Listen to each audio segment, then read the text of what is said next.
നടി ആക്രമിക്കപ്പെട്ട കേസിൽ ആദ്യം മുതൽ തന്നെ സിനിമ പോലെ ധാരാളം ട്വിസ്റ്റുകളും ഉണ്ടായിരുന്നു. ഒന്നാം പ്രതി പൾസർ സുനിയുടെ കൊട്ടേഷൻ വാദം മാത്രമാണ് 8 വർഷവും സ്ഥിരതയുള്ളതായി നിലനിന്നത്. എന്തൊക്കെയാണ് വിചാരണയ്ക്കിടെ നടന്ന ട്വിസ്റ്റുകൾ?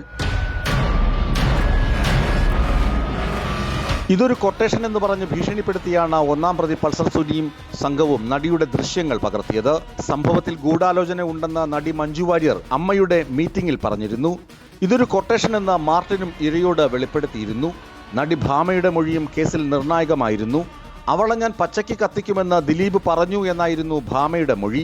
പിന്നീട് ഈ മൊഴി ഭാമ മാറ്റിപ്പറഞ്ഞത് ട്വിസ്റ്റായി.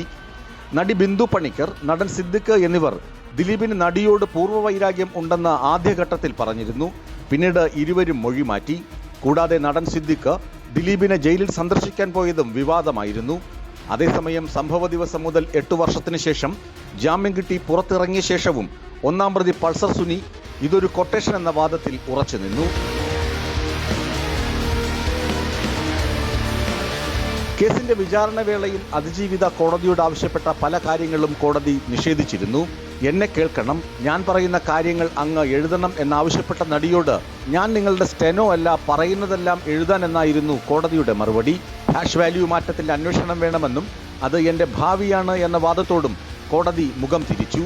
മുഖ്യതെളിവും തൊണ്ടിമുതലുമായ പെൻഡ്രൈവിൽ നടന്ന ഇല്ലീഗൽ ആക്സസിൽ അന്വേഷണം നടത്തി തൻ്റെ സ്വകാര്യത സംരക്ഷിക്കണമെന്ന അതിജീവിതയുടെ ആവശ്യവും കോടതി നിരസിച്ചിരുന്നു. അന്വേഷണ റിപ്പോർട്ടിന്റെ പകർപ്പും മൊഴിപ്പകർപ്പും വേണമെന്ന ആവശ്യവും നിരസിക്കപ്പെട്ടു. പ്രതി ജാമ്യവ്യവസ്ഥ ലംഘിച്ചു, ജാമ്യം റദ്ദു ചെയ്യണം എന്നിങ്ങനെയുള്ള അതിജീവിതയുടെ അപേക്ഷയും കോടതി തള്ളി. വിചാരണ തുറന്ന കോടതിയിൽ വേണമെന്നും സത്യം ജനങ്ങൾ അറിയട്ടെ എന്നുമുള്ള നടിയുടെ ആവശ്യവും കോടതി നിരസിച്ചിരുന്നു. വിധി വരാൻ ഇനി ഒരു ദിവസം മാത്രം ബാക്കിയിരിക്കെ ഇത്തരം ട്വിസ്റ്റുകൾ വിധി എന്താകുമെന്ന ആകാംക്ഷ ഇരട്ടിപ്പിക്കുന്നുണ്ട്.